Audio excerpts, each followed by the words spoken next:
Saudara, untuk meminimalkan penelusuran virus corona, Majelis Ulama Indonesia mengeluarkan fatwa tentang penggantian salat Jumat dengan salat zuhur di zona merah yang ditetapkan pemerintah.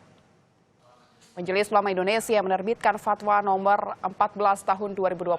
Fatwa ini juga menguraikan jika umat muslim yang sehat berada di kawasan yang berpotensi penularan virus corona tinggi atau zona merah dianjurkan untuk tidak salat di masjid atau di tempat berjamaah dan bisa diganti dengan salat zuhur di tempat privat seperti rumah.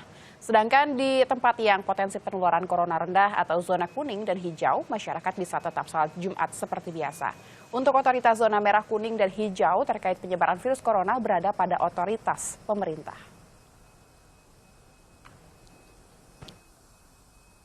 Yang pertama, dalam hal ia berada di suatu kawasan yang potensi penularannya tinggi atau sangat tinggi, berdasarkan apa? Berdasarkan ketetapan pihak yang berwenang, maka ia boleh meninggalkan sholat Jumu'ah dan menggantikannya dengan sholat zuhur.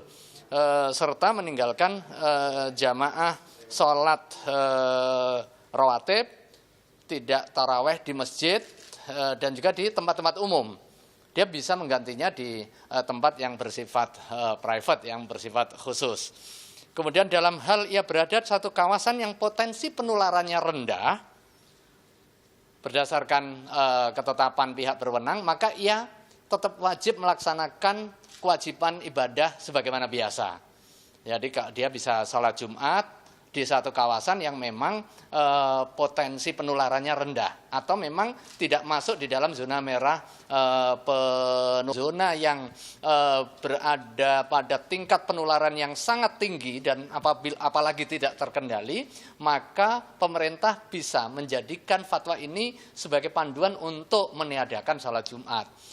Sementara pemerintah daerah bisa juga melihat, oh daerahnya hijau ini potensi penyebarannya sangat rendah, potensi paparannya sangat rendah, maka fatwa soal pengadaan atau penyelenggaraan salat Jumat bisa dijadikan sebagai pegangan.